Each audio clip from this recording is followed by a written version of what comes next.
muri make icyo ntubeshye nshaka kuvuga nimba ni ukuvuga fungura ngo mikoro yawe oya ntago wibeshyera umuntu mubuza ahari buretse gato buretse ndangize wibeshyera umuntu ahari sinkwemerera ntabwo ndimbati yigeze avuga ko yashimishije yego Ndimbati ni ntabwo mukuru ndimbati ndamwubaha fungura byanshimishije mic ntabwo byanshimishije mwamagane uramenye ehe utaza karenzi kumvugira ibyo ntavuze ntago nishimira ibyago bya mugenzi wanjye njya gufungwa byari byapanzwe abana ba yego Firidausi babaga iwanjye inyuma yo kubarera nari numvikanye na Firidausi ambwira ati ngiye kwishakira umugabo ku itariki 8 uwitwa Sabe nibwo yagiye gushaka asanga Firidausi we na Chita bakora ikiganiro mwumvishe ari nacyo cyamfungishije ikiganiro bashakaga ko gisohoka ku munsi w'abagore nibwo byagenze cyasohotse ku munsi w'abagore kugira ngo kigire imbaraga njye mpuye na Sabe gusa tugahura mu bintu wavuze numvishemo umuntu bita Chita yaje muri ibi bintu ate ndimba Chita barajyanye umugore wanjye yafataga umwanya akajyayo muri covid agenda yisobanura nanjye najyagayo ariko nyuma byaje kuvamo ko ndi ruharwa abantu nibabizi abantu baraza bakavuga byageze ubwo bahimba imyaka urabizi bafata ifishi ifite verisiyo ya 2020 ngo niyo yakingiriweho barayizana muri dosiye bagera ubwo bahindura indangamuntu kandi ifite indi ubwo yazanaga abana yayibagiriye mu byangombwa indangamuntu nari nyifite baragenda bakoresha indi ifite imyaka umuntu ufite indangamuntu ebyiri ibyo byose ni ibintu byakozwe kandi byakorwaga bifite ababyihishe inyuma nose ndimba Kigali ni ntoya ntibyagira burya wenda umwe ari muri siporo undi avuye mu masengesho muri twibature ibyo byo ntibishoboka ntago byahurirana bakaba bari bahuriye hariya aho byahurira hose ni muri rompu ikindi urumva nk'abantu baziranye yari afite igihunga ashobora kuvuga ngo ni umugabo wanjye hanyuma bamubajije umuntu kandi yamubajije nk'ikibazo cya mwarimu yamubajije ngo ubundi se uyu ni umugabo wawe ngo none ndimba urumva umuntu uziranye ko hari ako bari bafite igihunga umuntu amaze kuvunika amaguru ukumva hari ku buryo wakwitirira umugore wanjye se wibeshye ndagira ngo mbahe amakuru mudafite uriya muhungu yafashe amashusho y'Ubugande abizana muri entertainment kugira ngo dutuze twumve ko ibintu byaciyemo n'uriya muhungu Yago tumaze igihe twumva iminsi ibaye 9 urumva mbivanga n'akazi twumve ko ibintu byaciyemo ko Yago ari buruhuke kubera ko yabonye Sabe uretse gato uravuze ngo iyi ni therapy yashatse gukorera Yago yego ni scam yababeshi nabibonye n'amashusho n'ibyo natangiye mvuga ko nzi ibintu by'amashusho uravuze ngo iyi ni drama n'ukwaro kugira ngo bahumure ni drama umuhungu nose aho hantu bamusanze ni accident ni urupangu ruhurira he na hari ntabwo bibaho nta n'umuringoti ntaki nta n'umuferege hari umuferege ibitaro arimo yagiye kwivurizamo nta bitaro nubwo yigeze ava no mu Rwanda ntabwo ndimanaye ko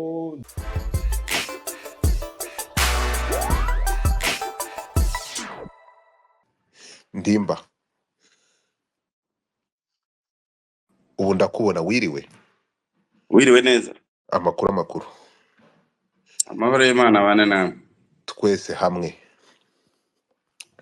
twifuje ko tukuvugisha ho gato ndabizi uri mu kazi kenshi ndabizi ni muri weekend uri gukorera amafaranga urumwe mu bashabitsi tugira bakorere amahera urumva ariko turavuze tunyuma yo kumva amagambo arimo agahinda kenshi ko yamvanyemo menshi se yabuzwa n'iki warubabaye cyane turavuga tuti reka tuvugishe Ndimbati tumuhumurize ariko anatubwire Ndimba ni iki cyatumye uyu munsi umutima wawe umeneka ukavuga bimeze bite ni iki tutamenye ukuri n'ukubi uriya Godfather ego mfite siroga ivuga ngo byose birashoboka, Ego. kandi byose gushoboka. Hari maze iminsi numva space zanyu na hari umudamu n'ejo wahoze mvugaho umufene. Uriya mudamu Umufeministe. buriya rero buriya ni uko umuntu aba acecetse. Ego. Ibi bintu byabaye, ibi bintu birimo kugenda biba kuri iyi mihanda, twebwe hano abantu bose, ni ibintu byatangiye kera, Ego. byabaye nk'ibintangiriraho, abantu ntibabibona nubwo na mbere byari bihari. Njyewe njya gufungwa ni ibintu byari byapanzwe. Njya gufungwa byari byapanzwe. Ego. Godfather, abana banjye babaga iwanjye. Abahe abo? Aba ba Fidausi baraba bato b'impanga. Yego, abana ba Ego. Firidausi babaga iwanjye. Ubarera mu rugo. Mbarera mu rugo bari mu muryango. Ego. Noneho inyuma yo kubarera nari numvikanye na Firidausi ambwira ati ngiye kwishakira umugabo. Ego. None kuba ngiye gushaka umugabo, abana reka mbazane, nzakomeza mbasure. Nubundi yarazaga akabasura, akarara no mu rugo. Ibyo byose narabisobanuye, nta nubwo nshaka kubisubiramo cyane. Ya. Ariko ibyatangajwe nuko abana yaje kubajyana, yambwiye ngo arashaka abana be ari kuwa gatanu. Mbona birakomeye, ntumaho mama wanjye niwe mfite, ntumaho papa we, azana na musaza we, baza mu rugo kuwa gatandatu n'abaturanyi. Ndavuga nti ibi bintu ni ibiki? Abana ko ntacyo babaye, ko bameze neza, nimumbarize uyu mugore arashaka kubajyana he. Turicara turabicoca kugeza ubwo se yamubwiye ati abana bareke, aba bana barekere hano ntacyo babaye, genda ukomeze imirimo. Nari namushakiye n'akazi njyewe. Ariko icyo gihe byaranze, antegeka ngo kumuha 300,000, umukozi uhembwa 1,000 ngo uzobere mu byo kurera abana, ngo utari hasi ngo 200,000 abo bakozi sinzi aho baba. Urumva? Ndakumva. Sanga ntago nabishobora. Ako kanya mu kutabyumvikana ahise afata umwana umwe, urabizi ko ari 2, ahita amujyana kuri uwo wa gatandatu, aramusohokana mwurira na moto, ahita amujyana. Turumirwa bari baraho bose. Umwana yasigaranye n'ababyeyi, ararira. Mu gitondo papa we niwe wamuhamagara amubwira ati garura uwo mwana, niba utamugaruye uzujyane n'uyu. Mu minota itarenze 15 yari ahageze aje kumujyana. Icyo gihe hari ku cyumweru. Kuwa mbere ku itariki 8 z'ukwezi kwa gatatu, ndabyibuka, uwitwa Sabe nibwo yagiye gushaka, asanga Firidausi we na Chita bakora ikiganiro, mwumvishe, ari nacyo cyamfungishije. Ikiganiro bashakaga ko gisohoka ku munsi w'abagore, nibwo byagenze, cyasohotse ku munsi w'abagore kugira ngo kigire imbaraga. Uwitwa Sabe arampamagara bamaze gukora ikiganiro, ngo mfite amakuru yawe, ati wampa 2,000,000. Ibi bintu ko mbona bikomeye. Ndebye agakino karimo gukinwa, namubwira nti ntazo mfite, kandi koko ntazo nari mfite. Godfather, ibintu byiriwe byacicikanye, ngira ngo mwese mwarabibonye umunsi wose. Ku munsi w'abagore baje kuntwara saa 4 z'ijoro iwanjye ku kazi, ku itariki 9. amakuru nayo rero.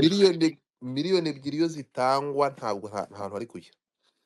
Iyo zitangwa ikiganiro n'icyari kujya hanze kigaragaza ko ngo narongoye umwana, kandi nabyo ari ibintu byapanzwe ko ntasi. Niba mwarumvishije usubire muri kiriya kiganiro aza kumva aho yamubazaga ngo harya ngo wambwiye ngo iki, wumve ko ari ibintu byapanzwe. Ngo wambwiye ngo iki, ngo wambwiye ngo Ndimbati yaguhaye inzoga, ngo harya ngo wambwiye ngo inzoga yaguhaye yari imeze iti. Urumva ko ari ibintu bari babanje kuganira mbere. Ngo wambwiye ko ngo yabanje kuguha inzoga, ngo harya ngo wambwiye ko ngo byagenze bite, akabisubiramo kubera ko yabaga yabyibagiwe kugira ngo bize kugira imbaraga ku munsi w'abari n'abategarugori. Wamaze igihe kingana iki muri gereza? Amezi 9. Uburanye uhinduka umwere? Nabaye umwere. Ibyo ni ibintu byagaragariye isi yose. Hanyuma ikiganiro wakoze uti mu byo nakabo wagombaga kuzira ntabwo ibi birimo. Ndimba ibi ngibi byaguhaye irihe somo cyangwa ni ubuhe butumwa watanga nyuma y'ibyo? Njyewe siroga yanjye iravuga ngo byose birashoboka. Uwifuriza ikibundi, uwifuriza icyiza undi, uwifuriza ubukungu undi, uwifuriza ubugomu undi, byanze bikunze icyo wifurije mugenzi wawe kirakugaruka. Iki gihe cyose aho waviriye muri gereza ko maze igihe hanze, waba waregereye umuvandimwe kugira ngo ibibazo birangire? Nagiye mbivuga igihe kirekire nti njyewe ndifuza, n'ubu ngubu ndifuza, na n'ubu ndabyifuza kugira ngo umutima wanjye uzaruhuke. Ntabwo ndimo kuvugira kuri Sabe kubera ibyamubayeho. Ibyamubayeho nyine ni ikimenyetso ko umugabo wese ashobora guhura n'ingorane. Ni igihe cye cyo kuvugwa, ni igihe cye cyo kuvugwa. Nabyihanganiremo, nabyihanganiremo pe. Agomba kuvugwa. Ejo hari undi uzaza, undi ejo bundi aze, yewe nanjye nshobora kugaruka. Ariko icyo nifuza ni uko abantu baba bakwiriye kwegerana, ibibazo biri hagati yabo bikarangira. Njyewe mpuye na Sabe gusa tugahura, kandi duti biriya bintu byawe, kuko Sabe yari inshuti yanjye Godfather. Yari inshuti yanjye. Biriya bintu byabaye Sabe muziranye yari inshuti yawe? Inshuti yanjye yanyitaga baba. Niba uzi icyo baba bisobanura. Yafataga nka papa, niyo yampamaga yaranyubahaga nkamwubaha. Mu bintu wavuze numvishemo umuntu bita Chita. Chita yaje muri ibi bintu ate Ndimba? Chita barajyanye. Chita bajya gukora kiriya kiganiro, wumve ko reba umunyamakuru ujyana n'undi bakajya gukora ikiganiro nka kiriya kirimo ikintu gishobora kumaza imyaka 25 muri gereza.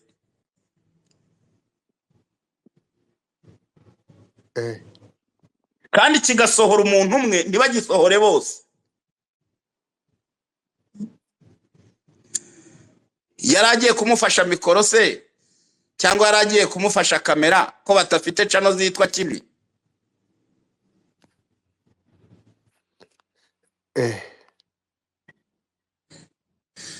Hanyuma subwo icyo tumva niki? Ntabwo ari umupango se? Kandi abo bose nkubwira abana inshuti zanjye. Ibi bintu Ndimba, ibi bintu uravuze ngo izi nkundura muri kureba zibiri kuba muri iyi minsi bimaze imyaka, bimaze igihe kirekire, biri mu bantu byatangiriyeho. Ibi bintu barabiterwa n'iki? Aho umwe kubera inyungu za views cyangwa amafaranga yemera ko nundi yajya mu gihome? Ibi bintu ikintu kibitera Yego ni inda nini no kutagira urukundo. ubunyangamugayo bwaratakaye, igihango cyaratakaye, urukundo nta rukiriho, ahubwo umuntu asigaye akora icyakwicisha kugira ngo akunde abone amafaranga. atitaye ku ngaruka atitaye zibuze kuri kukugeraho. we. Godfather, umuntu ukugeretseho kese yo kurongora umwana utagejeje igihe, noneho ngo ukamubyaza. Numvisha hari abantu benshi bavuga ngo uriya mwana nta mwana ubyara. Ikindi, ibyo barimo bamuvugaho n'uriya mudamu, si uko uriya mudamu adafite umugabo. Bishobora kuba ari byo cyangwa atari nabyo, ariko ari byo yamenya ko yaguye mu mutego, yaguye mu cyaha nk'icy'abandi bagwamo. Ntawe ukwiriye. Hari abahoze bavuga ngo ufata mbega ngo umugabo yaguye ngo urenzaho utwatsi. Ego. Ibyo ntibikiriho rero. Wowe ntabwo bigeze barenzaho utwatsi, barenjeho ibyatsi byume bakubitaho akabiriti. Ariko banza umenye ko bari abana bari bamaze imyaka 2 bariho mbatunze, ntawe uzi ko nta kibazo cyavutse. Niba ubizi neza uriya mugore nta kazi yagiraga, yabaga mu nzu nishyura. Nashyize hanze amafaranga namuhaye muri MTN, historique irahari, amafaranga agera muri miliyoni hafi 600 hafi 7. Ariko nabwo na n'ubu ntibabyemera. Abana noneho bageze aho babaga iwanjye mu rugo, bari bahamaze amezi 3. Ariko umuntu avuga ati wenda niba ari bwaramenye inkuru ati reka mpange. Mwumvishe ko n'uriya mukobwa yavuze ko babiganira, akavuga ko amafaranga azavamo bazayagabana, nyuma baje gushwana. Warabyumvishe?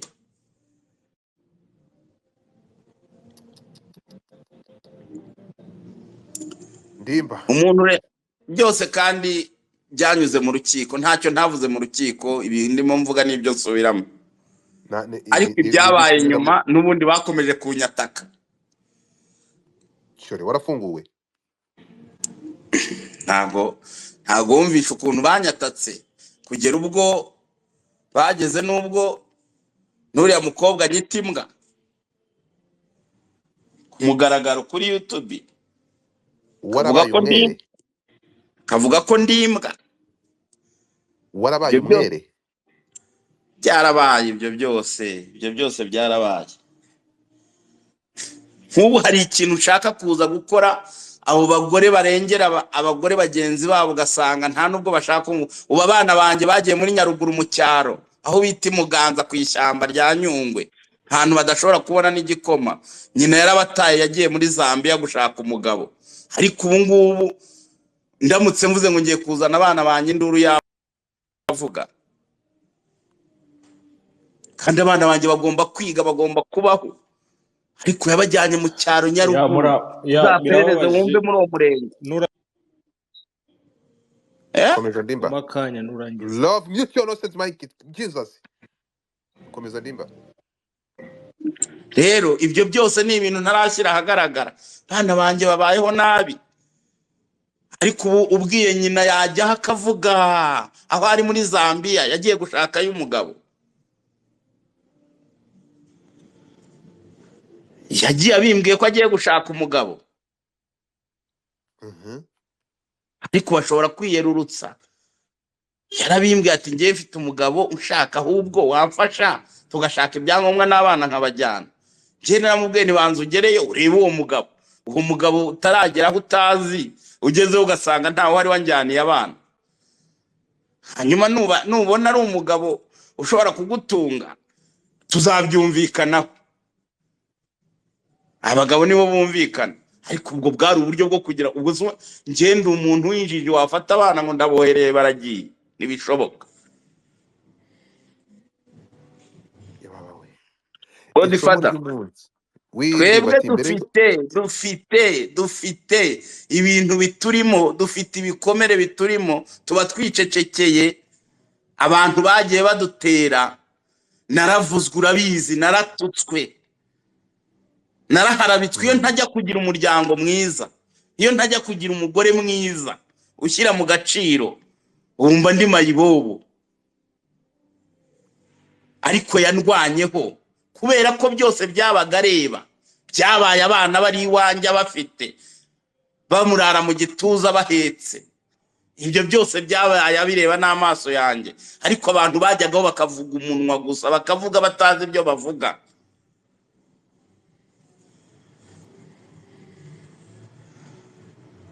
Ndakubwiye ngo byose byabaga bireba. Nagize umuryango mwiza Godfather. Iyo ntagira umuryango mwiza mba ndi inzererezi, kuko baba baranciye kubera amagambo y'abantu. Ariko ayo magambo, amahirwe nuko byazaga, ibiza byose barabirebaga. Amafaranga nahaguriye mugore, hari n'igihe umugore wanjye ari wafataga amafaranga akayamuha, aho yabaga nari naramukodeshereza inzu, yajyaga iyo akajya kureba abana. Muri covid yose hari moto yari ishinzwe kumushyira ibiryo, nta modoka zagendaga. Umugore wanjye yafataga umwanya akajyayo muri covid, agenda yisobanura, nanjye najyagayo. Ariko nyuma byaje kuvamo ko ndi ruharwa. Abantu nibabizi, abantu baraza bakavuga. Byageze ubwo bahimba imyaka, urabizi, bafata ifishi ifite verisiyo ya 2020 ngo niyo yakingiriweho, barayizana muri dosiye. Bagera ubwo bahindura indangamuntu kandi ifite indi. Ubwo yazanaga abana yayibagiriye mu byangombwa, indangamuntu nari nyifite. Baragenda bakoresha indi ifite imyaka, umuntu ufite indangamuntu ebyiri. Ibyo byose ni ibintu byakozwe kandi byakorwaga bifite ababyihishe inyuma. Ibyo byose mwarabyumvishe. Mugira ngo umuntu avuga iki? Mugira ngo ibi bintu sinashaka kubigarukamo, sinashakaga no kubivuga, ariko abantu babyumve ko ibi bintu birimo kugenda bibaho, ibintu birimo kugenda biba ku bantu bamwe na bamwe, ni ibintu bimaze igihe.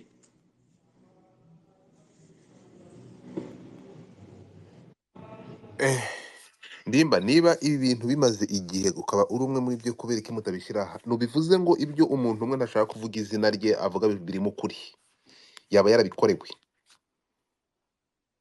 muri izi ntambara zimaze iminsi, Oya, aho avuga ko simbizi. yababajwe. Ngewe mvuze ibyanjye, Uvuze kandi ibyawe. ibyanjye uburyo ubyumvishemo nawe uzabikoreho ubusesenguzi.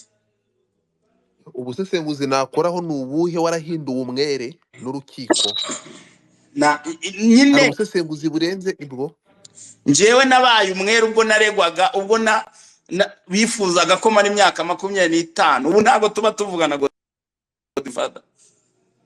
Reba imyaka 25 ni nko gupfa.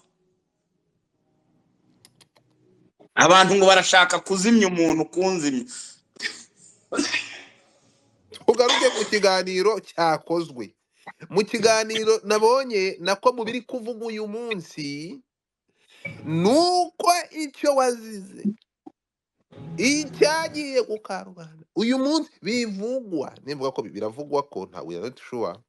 Ndimba, iyi nkuru wayakiye ute? Iyihe bivugwa? Iyi ngiyi iri kuvugwa kuri uwo wasohoye ikiganiro bwa mbere kuri wowe. Hari igihe batabivuze se, ariko abantu akaba umwere kubera ko abantu baba bazi kwiyorobeka. Nta gihe bitavuzwe. Nawe ndabizi wabivuze igihe kirekire. Ibi bintu ariko birangiye hari akantu Imana yerekanye k'ikimenyetso. Imana ihora ihoze. K'ikimenyetso. None se wavuga ngo uriya mugore bahuriye mu kuvunika? Umuntu ashobora kuvunika yagiye mu nzira agenda, ariko kuvunika uriho n'uwo bakuvugwaho. Ni nko gukora gisida ukayikorera i Butare, wari wavuze kuri Ikibungo. nose ndimba Kigali ni ntoya, ntibyagira burya wenda umwe ari muri siporo undi avuye mu masengesho muri twibature, ibyo byo ntibishoboka, ntago byahurirana bakaba bari bahuriye hariya. aho byahurira hose ni muri rompu. Ikindi urumva nk'abantu baziranye yari afite aho bya igihunga, ashobora kuvuga ngo ni umugabo wanjye. hanyuma bamubajije umuntu kandi wamubajije yamubajije nk'ikibazo cya mwarimu, yamubajije ngo ubundi se uyu ni umugabo wawe, ngo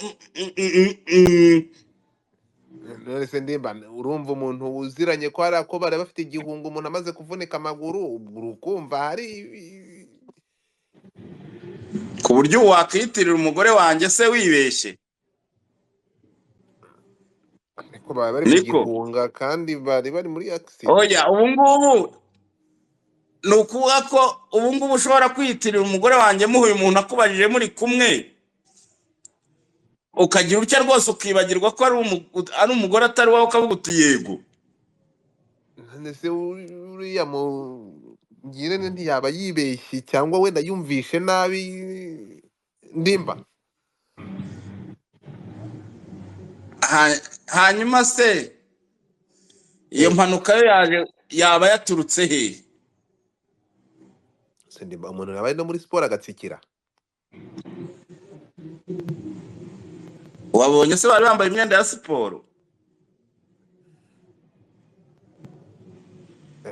Iyo baba bambaye amatiriningi twari kuvuga ko ari gahunda bihaye yo kuzajya bahurira muri siporo wenda ku mugoroba cyangwa mu gitondo.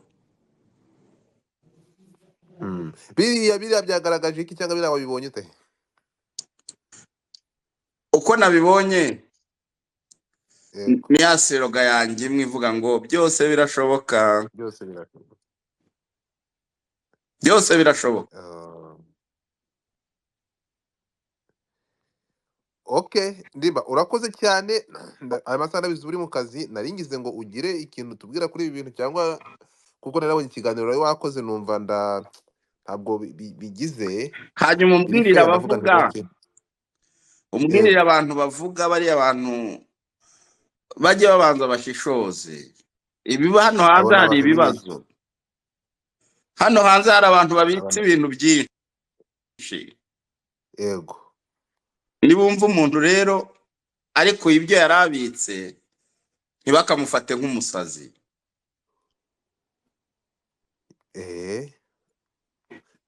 Hanyuma ibibabaje ubwo ninjye ubwira, abumva mwumvise uko ninjye mubwira.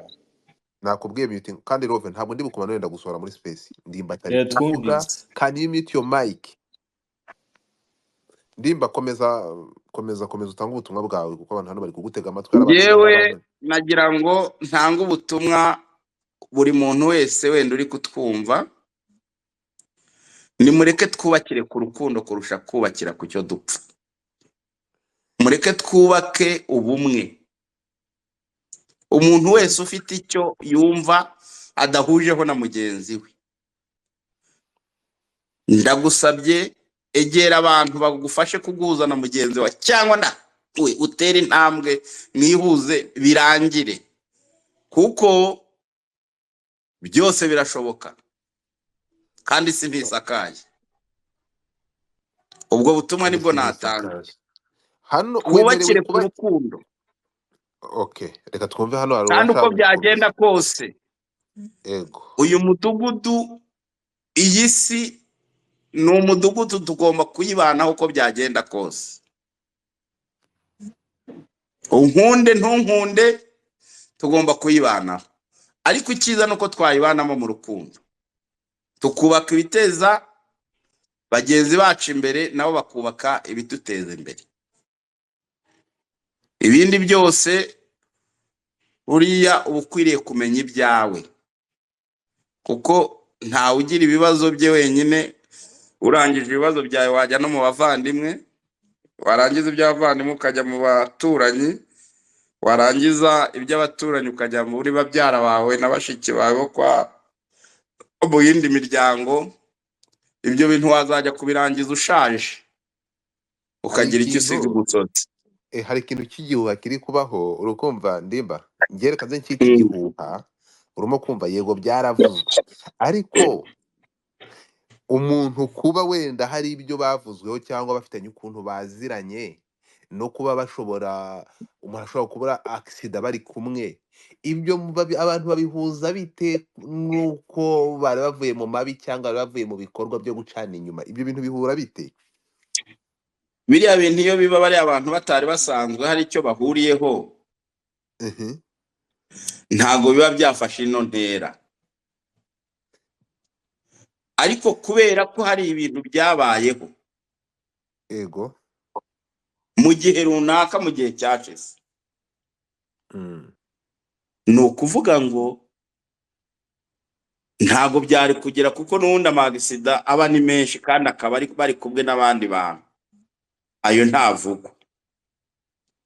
Kuvugwa kwabyo rero ni uko nta kibaho kitagira intandaro.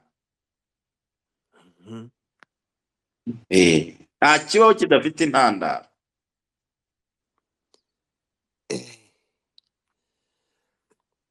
Ntibaba abantu bari kurengera gufata umuntu wakoze agisida kuko ari kumwe n'uwo baziranye kuko reka twemere ko baba bari kumwe reka twemere ko banagendanaga none se ndimba ntibyanashoboka ko kuba bari kumwe ntabwo bigize icyaha ntabwo bagize abaha disitanse ko batagomba kuba bari kumwe nta cyaha baregwa nubwo twe tubibona gutya ariko bashobora kuba ari inshuti ibyo twabifata tukabihuza nuko ngo bari bafite aho bavuye cyangwa ngo bari basimbutse nk'abaparakomanda igipangu kandi twabonye umuntu aryamye ibi bintu byo gusimbuka igipangu byavuye hehe byaje bite ese anyway urumva wabisobanuye neza mu kiganiro wakoze uravuga ati nge sinshaka guharabika umuntu nta n'ikibazo mfitanye nawe ariko ngomba kuvuga abantu bari kuza bagahita babifata bagafata videwo yo mu muhanda umuntu yavunitse bagahita bayiterura bakayijyana mu buriri aba bantu urabona ibi bintu bikwiye siharabika Ntago bikwiriye, ego ntago bikwiriye pe. Ariko buriya ikintu iyo cyajemo ngo ariko ngo uriya muntu ni mwiza ngo ariko ngo uriya muntu ni imfura ngo ariko, iyo hajeho ariko rero biba bibaye ibindi. Ni ukuvuga ngo ni ibintu bikwereka ko umuntu yari afitwe n'abantu benshi mu mitima yabo, ahubwo barabuze intandaro, barabuze aho bamuhera. Godfather ubu ugize icyuba bavuga bati wa wundi w'umunyamagambo ku space, sibyo? Icyo kintu abantu bakaba ari cyo kintu bakuzi. ubwo ako kantu ko kuba umunyamagambo kari ngombwa burangira amagambo menshi ndimba Ntugira make, waranayakoze bro. ntabwo ugira make nawe. Icyo kintu cy'ukiyiziho none n'icyo wazira nawe wazira icyo. uravuze ngo nzazira umunwa Nta kindi waza uretse umunwa wawe pe,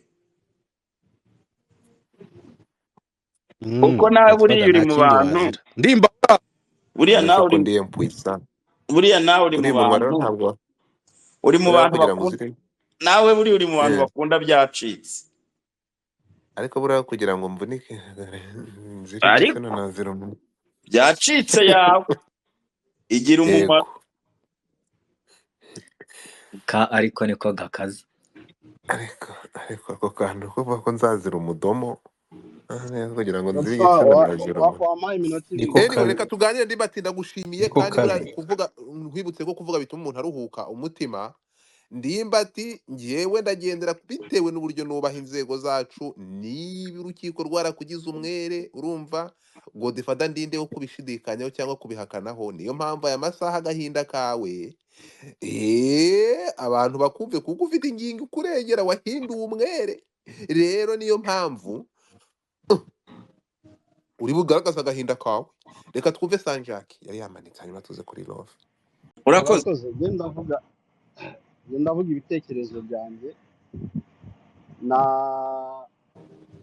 nuko mbona ibintu dushobora kutabibona kimwe ariko ukanyumva ukihangana ibyo ngewe uko ntekereza. Twabonye video twese y'umuntu bita Murungisana yicaye hasi yavunitse, ati yasimbutse igipangu ari kumwe n'uriya mukobwa babafatanye. Umukobwa barasimbukanye igipangu ibyo ari byo byose, umukobwa we ntiyavunika, barisa guhunika. ariko si byo gusimbuka mu bikurahe ibi ngibi rero kuzana Niko bivugwa, conspiracy bivugwa se mwavuze ibyo mureba mwigeze mubona umuntu asimbuka hari video ari gusimbuka ubanza unyumve nyine, ubanza unyumve. Umukobwa ntibafatiye Sabe mu buriri, umuntu wafashwe ari gusambana bagufatira mu buriri bagasanga wiyorosha amashuka bakakugwaho. Ese uwamufashe ko atagaragara avuga ati ndagufasha, ati wajya gumbesha n'ubundi none ndakwifatiye, ntagaragara. Sabe kubera ko ataje kwiregura uyu munsi ibintu byose biraza kuvugwa, bamushyireho ubusambanyi kubera amagambo yavuzwe. Ese Sabe abana n'umugore? Ese uriya mugore abana n'umugabo ku buryo twavuga ngo bacanye inyuma kandi bose bubatse? nshobora kubasaba ntimwongere gukoresha kuko muri iriya video ntabwo biremezwa ko iriya video ari iye keretse abantu baziranye nawe. Ngiye simuzi, nabonye umugabo uri kure wambaye ingofero. Ndimba uremeza kuriya muntu muri video twabonye umugabo wambaye amataratara n'ingofero imeze nk'iya wa murinzi wa Rukara. Uriya muntu ni Sabe wabihamya? Ngewe ibyo mvuga ndavuga ibyo abandi bari kuvuga cyane ko ngasoza ijambo ryawe. Sabe nta nubwo muzi yambara ingofero. Dukomeze. Niyo mpamvu rero niba ntawe uhamya neza kuriya ari we ntimwongere. Sabe nta nubwo muzi yambara ingofero. Ashobora kuba icyo numvise nuko bavugaga ikinyarwanda. Ubundi iyo bavanamo amadetwari kugira ngo ni n'abandi mu bindi bihugu. Rero ntidukoresha izina rye kuko ntabwo dufite gihamya ko uriya nari. Twakomeje Sanjake nongeye dukoresha izina rye. Oya reka mbivuge gusaba ariko nawe ngiye umijambo. Reka ndangize kasoza. Ariko Sanjake mbere yuko ukomeza nashaka kugira akantu, reka mbabwire ikintu sibyo. Waretse ngasoza amani ko mbwira umuntu umwe nasubira mu kazi. Nyine ndabyumva Sanjake nanje no gusubiza Ndimbati gatoya, ariko urahita ukomeza n'undi ntago ari kuguca mu ijambo mbabarire, ahubwo nagira ngo Gatfada n'abantu badukurikiye buriya akariho karavugwa, ariko hari ibintu tugomba kwirinda mu rwego kugira ngo wenda tukagira abo dukomeretsa n'ibiganiro bitaza kuza kujya kure. Ariko ntago byatuma uri butanga igitekerezo cye bitewe n'ibihari n'ibigomba kuvugwa bitangwa, kuko ntago ari twe twafashe video. Nicyo kintu nabwiraga abantu kare, izi ni social media, nta muntu n'umwe uri hano wagize uruhare kugira ngo ari amashusho agiye hanze. Uriya mukobwa ngenda muzi, n'uriya mu type nambonye nawe ntago ari ubwa mbere mubonye ndamuzi. Rero kuba byabayeho ntago ari ahubwo bo kuki batuma umuntu niba video iri hanze yini hanze, ntago ari twe twagiye kuyibafata. Social media ikintu rero ikora isirikiriza ibintu nyine birazunguruka bikazunguruka, kuko ntago ari twe nyine twabizanye. So kuba umuntu ntagiye n'unigwa n'ijambo, ufite icyo avuga avuge. Yego ntujye kure mugira abo uramuzi, nura musoro uramuzi, ura mukobwa yitwa nde? Ndamuzi wikirumbaza abamuzi baramuzi. Okay twagiye. So wakomeza Jack. Uriya musore ashobora kuba ariho yiruka agafatwa na hypertension akicara hasi.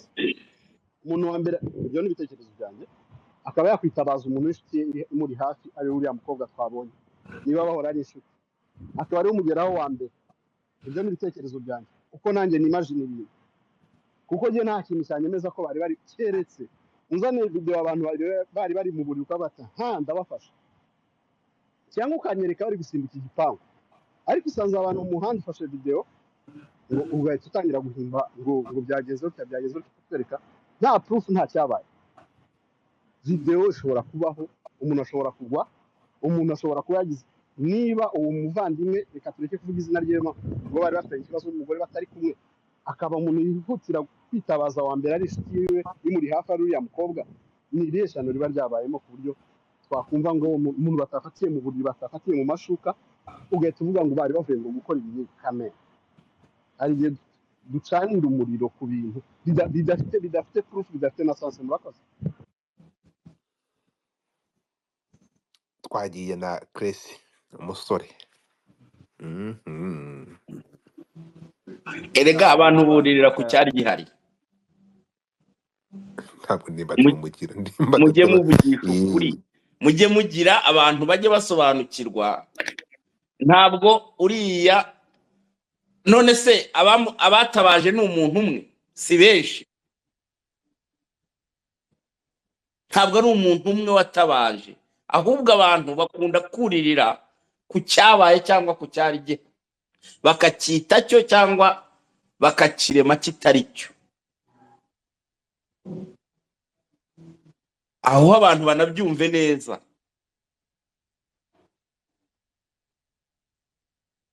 Muri kunyumva? turi kukumva.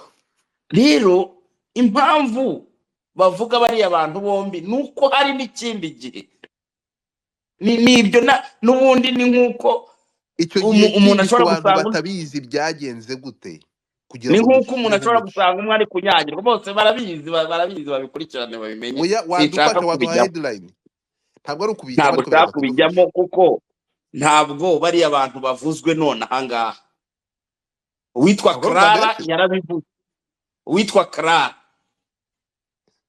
yaraje Clara we avuga amagambo menshi cyane, kandi n'ubu niwe wabigaruye. Bivuga ngo rero hari ibyo azi, nawe urimo gucana umuriro. uyu muriro utari buze kumutwika. Nareba nawe uramwotsa.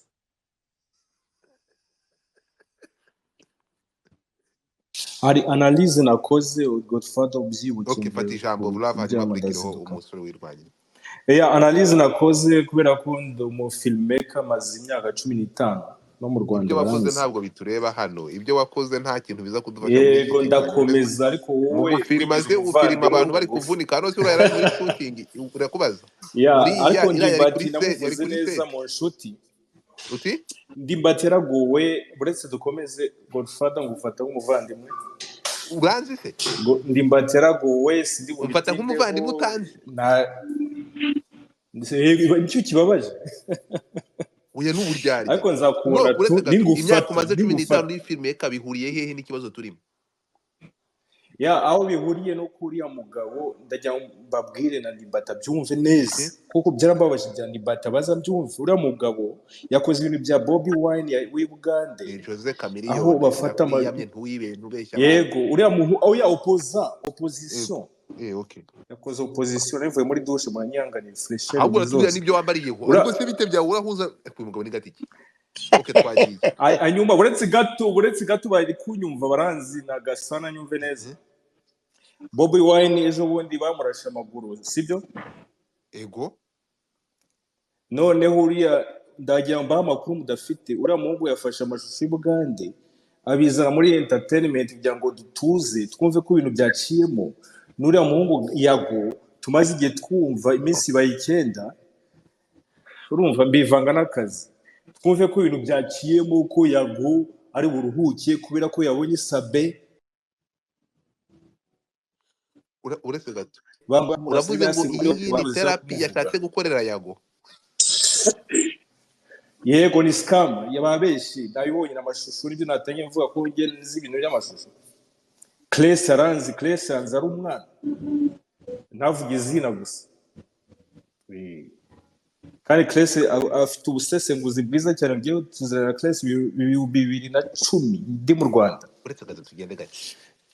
Point yawe ni ntabwo ndi butinde mu magambo ariko Godfather we ngukunda kubi ariko ndi kubwira ukuri ibyo bintu bari kubeshya ngo aya makuru mu recording kandi nzagushima n'ubikurikirana uravuze ngo iyi ngiyi ni drama ni ukwari kugira ngo bahumure. Ni drama umuhungu ya nose aho hantu bamusanze ni accident ni urupangu ruhurira he na hari ntabwo bibaho nta n'umuringoti ntaki nta umuferege Hanyuma ari umuferege ubona ibitaro arimo yagiye kwivurizamo. nta bitaro n'ubwigeze ava no mu Rwanda. Ntabwo ndi maneko, ndi umwana mwiza, umwana w'abantu, imfura y'u Rwanda, niko njya nkubwira buri gihe iyo mfite akanya. yego Ikindi mu Rwanda baranzi ko nta kibazo mfite, navuye n'umuntu ufite ideni hashize imyaka hafi 10 gutyo, urumva. yego Nawe i Burayi ndi nta kibazo mfite, nawe nakwemera inka nawe irahari n'amahembe yayo yego intoryi n'amabya buriya ni uko. Ariko icyo nshaka kuvuga ni iki, ni uko biriya bintu bakoze ni ibintu by'ibinyoma. Birambabaje ko Sabe asigaye ameze kuriya. Mhm. Yabeshye nushaka kubisha no kuri ubirikodinge no kuri YouTube birajyaho, ni ibinyoma muzayimye. Kandi Sabe birambabaje ko warabikoze, wankoresheje interview 2014 nkora filme, ariko ntabwo uri umwana mwiza. Ibyo ntabwo ari byo. Binyeretse ko byo Yago yavuze ari byo. Yamureze ibintu bitatu bikomeye bya Ndimbati. Amurega ikindi kibazo cya kabiri ni kihe, amurega ko yafashe abahanzi, harimo na wa mukobwa ninde wandi wagabanyije wagabanije inda Brian. Yamutwaye interview ya Brian, amurega icya gatatu ari cyo gikomeye cyane, ucyumve neza. bihinduye isura. Yego byarakomeye, byayago ibyo yavuze nibyo. Uriya mutipe ibyo yakoze n'ubu biragaragaye ko bya Ndimbati byamufungiye. Nabwiye famille n'inshuti zose ko Ndimbati bamufunguye ngashima Imana. Ndimbati bimenye ko ngiye ubivuga, ngewe naze kuvuga izina Love, ariko iwacu baratuzi twese, wenda na Godfather aranze, ariko agiye bangwa kubihisha. Ndi umwana mwiza pe, ngiye sinkuzi face to face, nzi Papa Sava, ariko nagaye nani Sabe w'isimbi, kandi mukunda kubi, yujuje miliyoni followers. Ngewe nkurikiranira hafi entertainment kandi nzayigarukamo vuba aha ngaha, urumva. Maze imyaka 15 nyikurikirana, nyitangiye nyikurikirana day after day. So I will come back and I will show up. Nzabereka ko tugomba gukora entertainment itarimo ubugome, itarimo kuvangira abantu. Natanze na message nk'iyo ngiyo, mu byumve neza. Murakoze. ariko buriya abantu bapfuye twita itaraza bazabona ijuru. Abantu uretse nkubwiza ukuri, ni ukuvuga ngo uraje ibintu uvuze byose, Dona Jackson aranzi yari ni umwana, ukuvuga ngo iyo bose ni baranzi. content yawe wizaniye, urumva. Uraje Bazaniye ibintu ushobora kujya kuri YouTube mukama amafaranga, ariko ndi mu kazi, ndi guterura amakarito. urakoze cyane, kagushimire Chris. Nuko ntumiwe Chris, fata ijambo. singiye gukurikiye se ubwo. Twese ruvuga izina ryanjye. Umupapa twandikirane muri DM ahubwo twibukiranye. Okay, reka mvuge reka mvuge ikintu kimwe. Ngendagendera mu mujyi umwe. Ikintu kimwe buriya abantu nibashyiraho ngo ariko ku kintu nuko ari ibintu biba bitoroshye. Ikindi sosiyete yacu ibamo kwirarira n'uburyarya, bikamera nka kwa kundi bateka inzoga yamara igihe ikabyimba igaturika. Ibintu rero bigenda bigaragara muri sosiyete, byanze bikunze karuma igenda urushaho kugira imbaraga, karuma ikiyerekana. Nyewe video nabonye, sindimo mpamya, ngenda avuga video nabonye aho ngaho, ibyo bongeraho byaho bari bavuye cyangwa ibyo barimo ntango ari byo nongeraho. Ngiye video bwa mbere nyibona ya Sabe n'uriya mukobwa, niba ari Mama Shenge niba ari inde, nabanje kuvuga ino umusaza azanye umuvuno mushyashya, wabona barimo bashutinga nawe agiye gutangira seri, cyangwa se ari seri y'uriya mukobwa, ko n'uriya mukobwa nawe uriya mudamu nawe yamufunguriye YouTube. Ndavuga ni wabona ari undi muvuno. Ariko ngiye kubona mbona isaha ya mbere irashize, isaha ya kabiri, isaha bigeze mu masaha 70 ibana ba nyirizina babiri, kandi bashobora kugirwaho ingaruka n'icyo kintu muri credibility yabo yagira ikibazo muri societe. Mbona ntacyo bahinyuje. Ndavuga se izi ni planka, izi se ni biki, izi se noneho nza kureba nza kureba uburyo Karara arimo avuga biriya bintu ashimitse, kandi tumaze iminsi twumva ibintu byamurangira avuga ku bintu byo kubibi bihuha n'ibiki. Ndavuga ni nyamara ibi bintu ntawamenya aho byerekeza. Ariko ku kantu gatoya rero ko navugaho, ni ukuvuga ngo sosiyete yacu ntituzafate u Rwanda ngo turukure mu isi. Ni ukuvuga ngo u Rwanda narwo ni igihugu kiri mu isi kandi gikora showbiz cyangwa ibiki kigendeye ku handi aho byatangiriye, isakaza amashusho, multimedia, ibintu byose uko bikorwa ntango ari bishyashya twe tugomba guhanga. Yenda icyo twabasha ni ukwenseramo umuco, twajya tunaba abahanga umuco mutirano tukawiyitirira cyane, nk'uko imikenyero y'Abahinde twavuze ko ariyo myambaro y'Abanyarwandakazi kandi kera barambaraga inshabure, tukirebera utuntu tumeze nka biriya by'Abazuru. Ubwo icyo nshaka kuvuga ni kimwe rero, abantu ntibashobora na rimwe kuvuga ngo ariko idasanzwe ihari.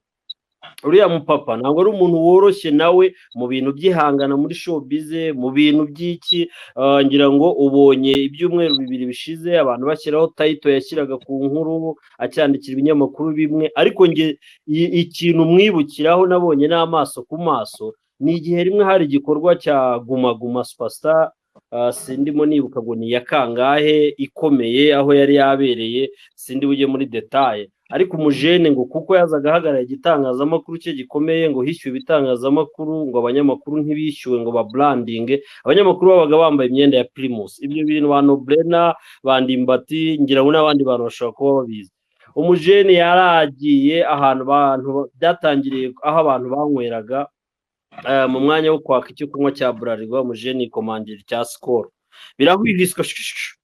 Ibyo byaje kurangira rero igihe cya show nyirizina, umujene yaje gufata inkuru kuri show nyirizina aza yiyambariye umupira wa Skol. Ngira ngo ababyibuka bari hano ebana baze kuvuga uko byagenze. Ni ukuvuga ngo umuntu utihangana wari uhagarariye Bralirwa yaravuze ati ibi bintu ni ukudusuzugura, ni ukudukora mu ijisho, urumva ibi ni ukudukora mu jisho. Bounce ati we yagiye mfite ikarita ya Medi biki arababwira ati no barateruye ebana bajyana inyuma y'ahantu show yaberaga. Ibyo ni ibintu biraho ni ibintu bizwi. Wazamuka ukajya ku mibanire y'umujournalist ukomeye mu gihe n'abastari nabyo habaga harimo buri gihe akantu kadashobora koroha, nk'umuntu wirwanaho nawe ugomba kuba ari nkoti ityaye kugira ngo ahagarare ku izina rye. Ibyo rero iyo bijyanye ijoro numvaga ibintu bya Ndimbati nahise mvuga inisha umujene ntango kamere. Uracyavuga ikinyarwanda cyiza gityaye. Reka nkubwire love wanyoye ku uyu munsi wakwihanganye ko ngiye kuryama nacyo Godfather tuzashikwana ubutaha. Umusore nanjye nukutuva ibintu bya Primus Guma Guma, ibintu bya Bralirwa, ibintu bya Skol uri kubihuza gute n'ikibazo turimo my friend? Kandi ariho ndimo nerekeza none se niba ndimo gusobanura uvugwa ko asanga ngo seve 2024 kubera iki wayihereye uyu munsi 2024. Oya ariga buri muntu wese agira uko avuga. Ni ukuvuga ngo uwo barimo bavuga impamvu batarimo bamwita pasiteri ni ukuvuga ko umwuga we erega iyo bagiye kuvuga bavuga umuntu kubera ibyo ahoramo n'uko ari n'ibyo akorwa. Ijoro rero nge numvaga ibya Ndimbati naravuze ntiburya umujene arakigaragaza nyine aracyakora za nkuru zatuma Arsenal ijya korora intuza. Ndavuga ni uyu muntu ntanga ibintu byoroshye. Ibyo biraza bikagera muri Desembre umunsi hazaga ziriya nkuru za Karara akavuga ati ngewe nagiye hari umuntu ama interview bigenda kuri, ariko nza kubona ashaka kunjyana mu bindi iki. Araza izi mpanga ebyiri atangira zihe interview, amaze kuzi interview aza kubigisha akazi. Aravuga ati mujye muba muri aha none nimara gushutinga ibyanjye nanjye uyu mutekinisiye wanjye abashutingira ibyanyu babeditingire. Ati nyamara ibi bintu byababera akazi. Nkurikira iyo nkuru, nkurikira ukuntu umugabo mugenzi wanjye yahangayitse avuga ati bantwaye umugore kubera kutagira amafaranga. Subira inyuma gato aho ngaho, usubiza gaseti inyuma, fata ikaramu usubize gaseti inyuma gato. Uravuze ngo Karara yari inshuti ya Sabe kera? Ntabwo mvuze ngo Karara yari inshuti ya Sabe, ahubwo Karara nawe ni umuntu wakundaga interview za Sabe. Niba nkumvishe Karara nawe ni umuntu watanze ikiganiro wajyaga kwa Sabe aho barimo bakorera ibiganiro akareba uko bikorwa. Ntabwo ngiye kukubwira ngo baje gupfa iki, ngenda kubwira ibyo we yivugiye biri mu biganiro bye biri kuri YouTube. Yavuze ko byagenze bite? Erega twese ku YouTube. Niyo mpamvu ukwiye gutega amatwi rero. Ni ukuvuga ngo noneho uko yagiyeyo yiga n'abaziriya mpanga bari inshuti ze bajyayo abaha interview bwa mbere basobanura bavuga ariko we akaba ni umuntu ukundanye n'umugabo we ariko ngo muri interview umuntu akaba arimo aramusobanurira ariko undi atoya nta kintu naburanye umugabo wanjye bimeze neza rwose ni miseke igoroye ibintu bimeze neza hanyuma ziriya mpanga araziganiriza babona ibintu byakunzwe inshuro ya kabiri arangije ababwira ariko YouTube yababera akazi mwa bantu none se ko tutagira ibikoresho nta gishoro ntacyo mujye muba muri hano noneho nindangiza ibiganiro byanjye uyu mukameramani wanjye nawe abakorera ibyanyu hanyuma abyeditinge mwa proding aho ngo niho urwo rukundo rwazi aho hantu rero Karara yari akiri close na ziriya mpanga ebyiri inkuru mvuga niyo nge numvishe ahangaha niba ari ukuri niba atari ukuri ntabwo ari inkuru yanjye bwite ariko ni inkuru iri kuri YouTube. Ibyo rero bije gukururuka mu mpanga ebyiri havuyemo imwe iba inshuti cyane iba close na Sabe. Icyo gihe muribuka ko muri December umwaka ushize byabayeho biravugwa birakururuka ariko kubera ko Sabe tumuzi mu biganiro byoza umutima bifasha abadamu bahohotewe n'abagabo bigira gute abantu bose turavuga duti Sabe yarenganyijwe. Nyuma y'igihe rero nyuma y'amezi runaka harongeye hagaragaye video mu muhanda. Iyo video ntiyaje ngo bandikeho ngo abantu bari muri shooting. Yesu we. Urumva Ravo muratuma mita ntumurongo kabisa. Oya nivugishaga mukomeze Godfather Mbuji. Urimo ra bakinga. Nabaye nka Jay Paul kera. Gawe genda gake. Urumva nyuma y'igihe ntango haje video ngo isohoke nimara gusohoka twumva abantu barimo bavuga ngo abantu bari muri shooting abantu bari mu biki.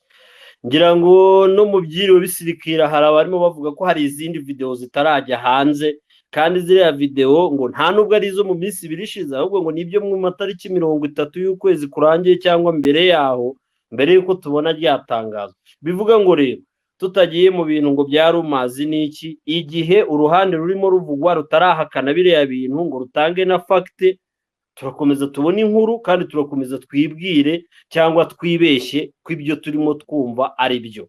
Ariko rero iyo uri ikimenya bose ni ukuvuga ngo uba witeguye no kuvugwa. Iyo uri ikimenya bose uravugwa waba udafite umutima ukomeye ukagira gute bikakujena. Ubu Ndimbati uyu nguyu iyo agira umutima ukomeye woroshye Ndimbati aba yaraniyahuye. Hari abandi bantu bashobora kuba bari kwiyahura kuko bavuzwe n'ibiki bariya bagabo tujya twumva mani mujye mureba societe ukuntu yononeka. Wa mugore ujya hariya mu kiganiro akavuga ngo umugabo ngo yagiraga gutya ngo akancurika ngo akwegura ngo akagira gute tugakoma amashyi tukababarira uriya mugore yegura mugore afite agahinda. Ariko noneho wibuka abana yabyaranye n'uriya mugabo baba ari hariya bigana n'abandi bana bari buze kubabwira ngo kumbi mama wawe ni kuriya ngo byagendaga. Wibuke ko hari abana bari kuri side ya papa, wibuke ko hari n'abana bari kuri side ya mama, wibuke ko hari abana bagiye kugera imbere mu guteretwa no kugira gute ebana. Ibyo bintu byose biriya bintu ni ukuvuga ngo ubitega amatwi agamije ubucuruzi bwe ni nko kuvuga ngo ni umuntu urimo wikunda ariko atitaye ku bikomere by'abandi. Niba rero ushobora kubaho muri societe ntiwite ku bikomere by'abandi nabo ntibashobora kwita ku bikomere byawe. Icyo twita karuma. Nyira umuntu uzi karuma definition ya karuma arayizi. Icyo tubiba nicyo dusanga imbere. Niba ubiba kwakira ibingibi imbere nawe nibyo usanga imbere.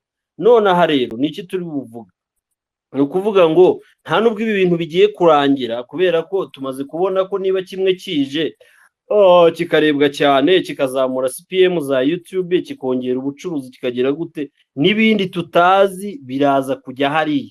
Yenda ahubwo icyo biri utandukanireho n'ibi byabanje biraza kuva ku murongo waho abantu babivanga n'amateka y'igihugu cyangwa n'ivangura runaka bijye biba ari ibintu byo muri societe nyine nta makabya nkuru. Ikindi biraza gufasha umuntu uri ku kabarore kuvuga ngo niba baravuze Ndimbati nanjye ubu ngubu umusore w'Imana n'abantu uri hano nanjye ejo bamvuga ejo Noble n'abamuvuga ukaba uri hari uvuga ngo wihinduye kuba umujyanama w'ubuzima. roya none se oya ndangize ntavuze inkuru ihari tugomba kuyiceza kugera igihe tubonye indi verisiyo kandi ifite fact hari ikintu kuko ntemeranyaho noneho nawe icyo ntari ubu uretse bwemerane gato n'uyu ravu ijambo ryawe ritancika uretse gato uraje abantu ni bake urongera uvuge hari ikintu ntemeranya nawe ibi bintu byo kumva ko dufite uburenganzira cyangwa mufite uburenganzira ku bantu bafite amazina akomeye wowe ukabategeka kugira umutima ukomeye ko bagomba kuvugwa ibi ngibi nibyo bivamo gukora ibyaha ntabwo umuntu kuba afite izina rikomeye ntabwo ushobora kuza ngo uvuge ngo niba ufite izina rikomeye ugomba kugira umutima ukomeye ngo ndimbati yari gusara cyangwa yari kwiyahura kuki wumva ko iryo zina ry'umuntu rikomeye ridashobora kumubyarira umusaruro cyangwa rimutunga ahubwo rikamusaba kugira umutima ukomeye wo kwihanganira amabombe tumutera cyangwa mumutera sinzi niba uri kubyumva that's why ibi ngibi tuvuga ko hagomba kubaho impinduka izi social media ntizibe izo gusenya imitima y'abakomeye ngo nayo ikomere kuko ngo bafite izina rikomeye this must change niyo tuba turi kuvuga iryo jambo ryawe risubirane ahubwo dushaka uburyo appreciating ibyiza by'abantu bakomeye bakora kurusha ukuntu uretse so iryo jambo rero ngero urimire ntabwo abantu bafite amazina akomeye basabwa kugira imitima ikomeye kuko ngo bazavugwa kandi bakavuga ibintu bisenya iyo mitima yabo turi kujyana njye nkumva iryo jambo ryawe wakongera ukarimira noneho ugasohoramo irindi ritari iryo ngiryo niko njyewe ndi kubyumva kandi niko ndumva tugomba guhindura umuvuno tukabitwara gutyo umuntu ufite izina rikomeye ntabwo azagira imbaraga nabi njyewe kandi gukotinga amagambo uvuze so ngaho rero ushobora kuyakotinga ukamera nk'awa musomyi wa bibiliya wandika muri rusi ngo aho uzagwa niho nzagwa ngo aho uzagwa niho nzagwa utabanje kumva context yose ntiwahaguye okay Haleluya. wahaguye ngaho icyo nshaka kuvuga ni ukuvuga ngo iyo uri ikimenya bose uba uri kuri sport abantu bose baba bakuzi iyo wambaye umwenda utagukwira baravuga ngo runaka yambaye umwenda utamukwira iyo wambaye neza baravuga ngo wambaye neza iyo uteze bisi man kandi bisi iri VIP baravuga ngo twabonye runaka ngo atega bisi iyo ugiye mu ndege ukajya mu myanya rusange muri economy baravuga ngo mana we ngo no brena wajya gubona kandi uwo muntu ubivuga nta nubwo aragera mu marembo ya airport so icyo nshaka kugusobanurira rero uko umuntu agenda azamuka mu kumenywa niko agomba no kuzamura imyumvire ye na maturite ye mu buryo bw'ubumuntu bwe bw'imbere bwa roho bwo kwitegura ibishobora kumwataka kubera ko uko uzamuka kugera ku gasozi ku gasongero hejuru niko uhanutse ushobora kubabara cyane kugira ngo ugere hasi icyo nshaka kuvuga rero mwiza gufata umuntu uzwi ibintu byagiye hariya ngo tubijyane mu bundi buryo tuvuge ngo ibi bintu ngo dukomakome ngo ibi bintu si gutya ahubwo turebe ngo iyi si iyi turimo my friend iyi kamera usigaye ubona umuntu afite ya telefone n'ibiki isigaye iteye ubwoba ariko gufata nyemerere nsoze nurangiza ndakumanura iyo nka yawe ntabwo ikintu nazanye mfite amakuru mashya nayavuze ariko uramu nawe makuru mashya yawe yagumane igiye kuza kabe cyangwa wampaye inka yigumane ariko ureke kumva yangira space nawe Chris Godfather wamaye inka ndakuboroka sawa komeza Chris soza ndimba na mutinze nushaka kuvuga ko rani mute ndimba ati nushaka kuvuga ko rani mute ko na kumutinze Chris nawe soza uravuga va nkuru gushya mu ntabwo usoza kandi urumva ngeze nimo ndavuga nk'ushya mu nda ahubwo wowe urimo uranca mu ijambo ukagera gute ngewe nsoza no kuvuga ngo igihe izi video turimo tureba hano ba nyir'ubwite bataraza ngo bazihakane kandi batwereke fact bana turakomeza dushyushye umunwa kuko nibyo no Brena yavugaga ngo social media ibiki ikindi uyu musore arimo aratubwira ngo nibyo beditinze bagize gute ubwo baranabyeditinze baba barimo bashaka kujya muri side itari nziza ariko ngi icyo narebye sindi umuhanga muri edit cyangwa ibiki ariko icyo narebye nabonye isura y'umuntu ndayibona urimo bihuza na wa mugabo w'Ibugande uburebure ntibareshya imyenda umwe yari yambaye undi ntiyamba siyo miriye bimwe byabereyemo umwe bamurasa ntango ariyo miriye biriya biteretsemo iriya photoshop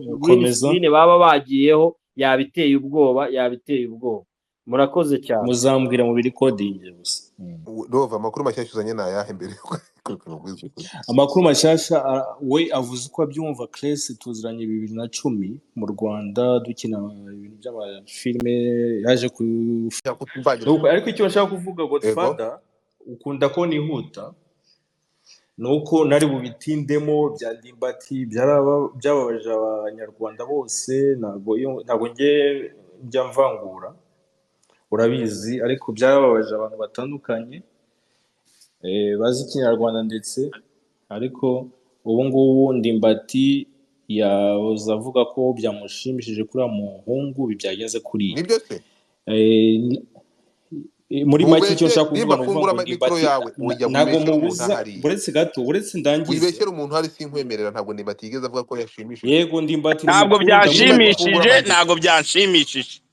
mwamagane Uramenye ehe utaza karenzi kumvugira ibyo ntavuze, ntago nishimira ibyago bya mugenzi wanjye. ndakubaha, mbwira wa mfura, nabwiye famiye ko bagufunguye, Naho sabe rero ako kantu yarakuvuze wari nabi. uvuze, ako kantu wari uvuze ko byanshimishije, birababaje, kandi biteye gusa ndi mu n'agahinda. Rwanda. Ntabwo abantu b'abagabo bafite umuryango, Birashimishije ko bafite ubivuze famiye, gutyo. abantu bafite famiye, abantu bafite umuryango, ntabwo dukwiriye kugabwaho ibitero nk'ibi ngibi. Ntabwo rero byanshimisha. nta mitwinze kugira ngo ukomeze. Ibitero nk'ibi ngibi,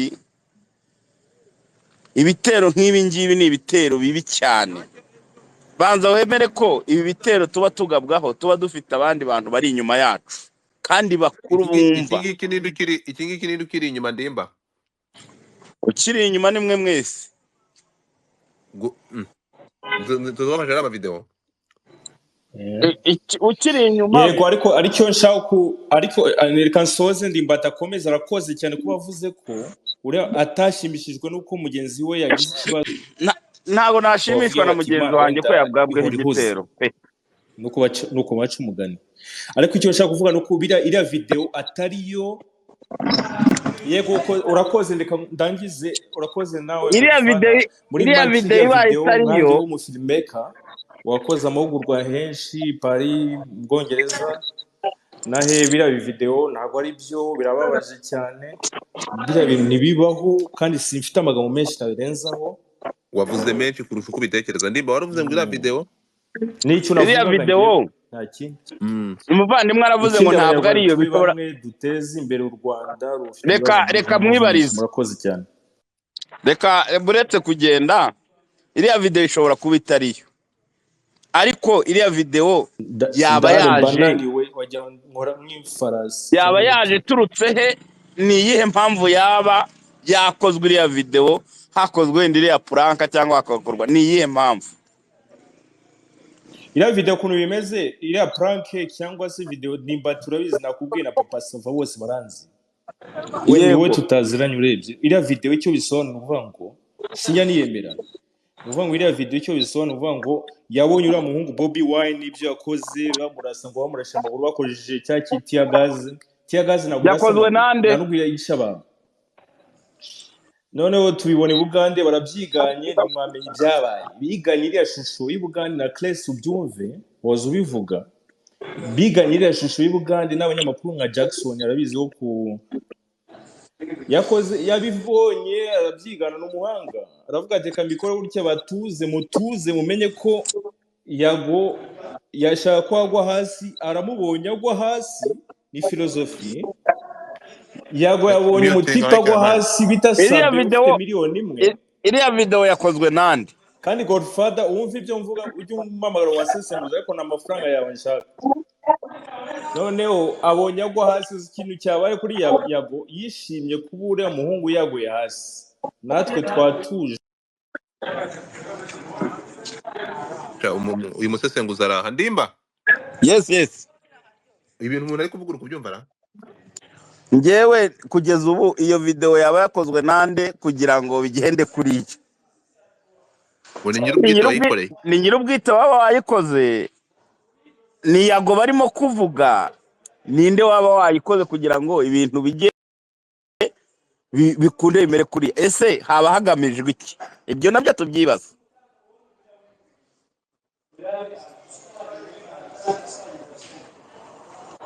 Ntegereje nsubiza.